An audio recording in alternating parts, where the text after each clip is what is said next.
Picture this. You're having a perfectly lovely dinner with someone you trust. Maybe your partner, maybe a close friend. The conversation is flowing, the vibes are good, everything should feel safe and connected. But then they shift slightly in their chair, or their voice changes just a tiny bit, or they look at their phone for half a second, and suddenly your nervous system is screaming, "Danger! Evacuate! This person is about to destroy you." Meanwhile, your rational brain is like, "What the actual fuck? They literally just reached for the salt." If this sounds painfully familiar, congratulations. You've just met your dysregulated neuroception. And honey, we need to talk. Hey there, my newsletter loves. This is Dr. Misty with a special bonus episode of Untamed Ember, just for my newsletter family. Today we're diving into why your body's threat detection system might be a little overzealous. Like a bouncer who's had too much Red Bull and sees every grandma with a purse as a potential security risk. We're talking about neuroception, your nervous system's automatic safety scanner that's supposed to keep you alive, but sometimes acts like it's auditioning for a paranoia thriller. And more importantly, we're talking about how to retrain this brilliant but slightly drunk system so it can tell the difference between actual danger and your partner asking what you want to watch on Netflix. Let's get into it. First, let's get clear on what neuroception actually is, because this concept is going to revolutionize how you understand your body's responses to, well, everything. Neuroception is a term coined by Dr. Stephen Porges, the genius behind Polyvagal Theory. It's your nervous system's subconscious, and I mean completely outside your conscious awareness.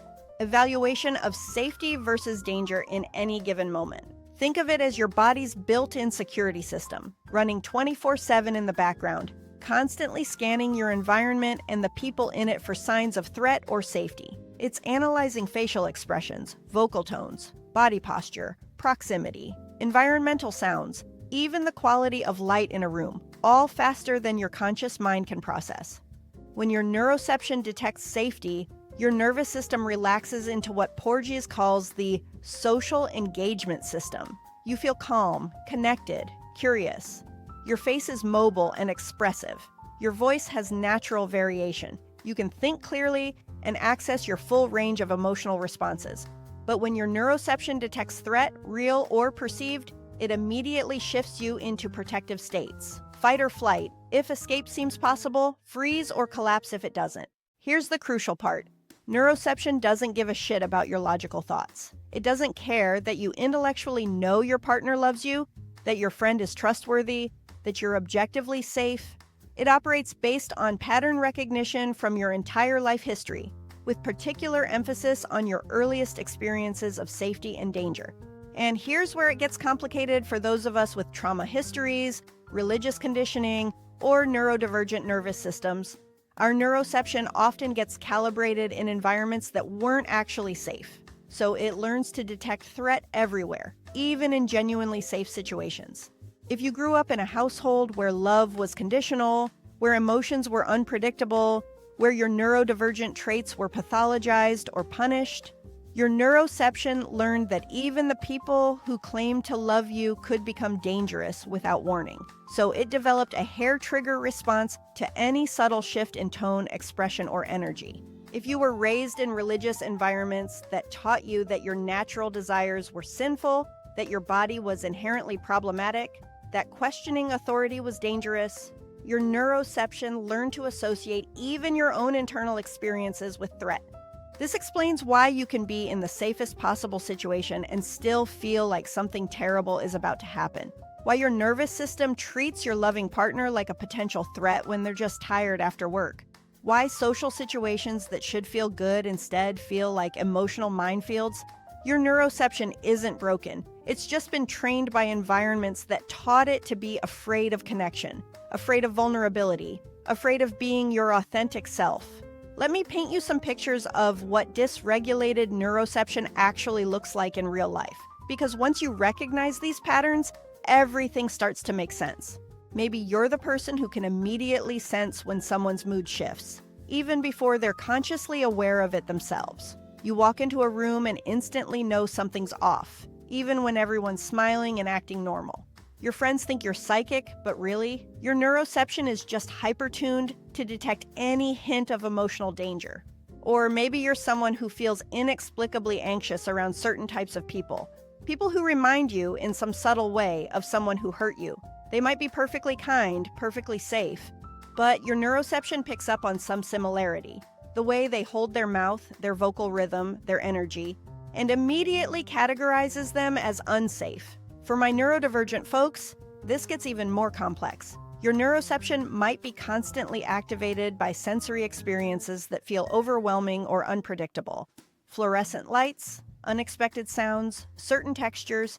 Your system learned that sensory overwhelm often preceded emotional overwhelm, so it treats sensory intensity as a threat signal.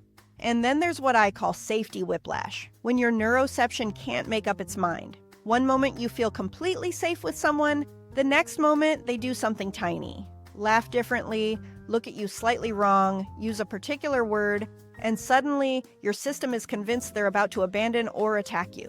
This is particularly common for those of us with attachment trauma.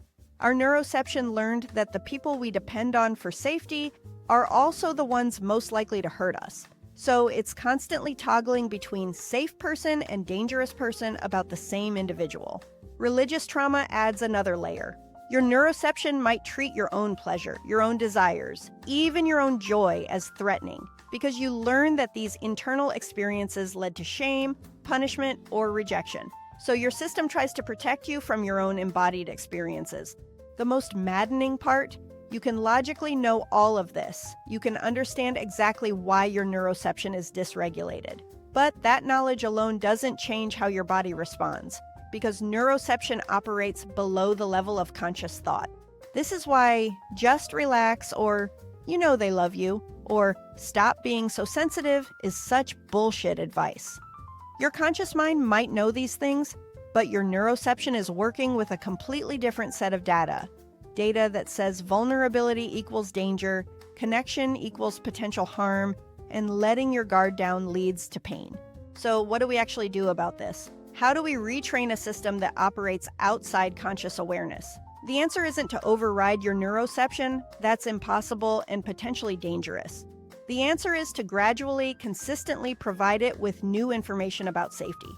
To teach it, through embodied experience, that connection can be safe, that vulnerability doesn't always lead to harm, that your authentic self is worthy of love. Here's the practice that can start shifting this today. Microdosing safety with trusted people. Instead of trying to force yourself to feel safe in big, overwhelming ways, we're going to practice feeling safe in tiny, manageable doses. We're literally giving your neuroception new data, one small positive experience at a time. Here's how it works. Choose someone who your logical mind knows is safe, even if your neuroception is skeptical. This could be a partner, a close friend, a therapist, even a pet. We're going to practice co-regulation, the process of allowing your nervous system to sync up with theirs in very small ways. Start with just 2 minutes. Sit or lie near this person, close enough to feel their presence, but not so close that your system gets activated. Focus on matching your breathing to theirs, not forcing it, just noticing their rhythm and gently allowing yours to synchronize. As you do this, pay attention to any shifts in your body. Maybe your shoulders drop slightly. Maybe your jaw unclenches. Maybe you feel a tiny bit of warmth or expansion somewhere. These are signs that your neuroception is getting new information. Oh, this proximity doesn't lead to danger. This person's energy doesn't threaten me. If you start feeling activated, anxiety, tension, the urge to flee, that's just your neuroception doing its job. Don't force yourself to push through. Instead, increase the distance between you and the other person until you find your edge of tolerance and practice there. The key is consistency over intensity. 2 minutes of genuine co-regulation is more valuable than 20 minutes of forcing yourself to tolerate discomfort. We're building new neural pathways here, and that happens through repetition of positive experiences, not through pushing past your limits. For those practicing alone, you can do this with recordings of people who feel safe to you, maybe a meditation teacher whose voice soothes your system, or recordings of trusted friends. Your neuroception responds to vocal tones and rhythms even through recordings. You can also practice with nature, sitting with trees, listening to water, feeling sunlight. Your nervous system evolved in relationship with the natural world, And many people find that their neuroception more easily recognizes natural environments as safe. Another powerful practice, the safety inventory. Throughout your day, deliberately notice moments when you actually are safe. When you're in your car with the doors locked. When you're in your home with trusted people. When you're holding your pet.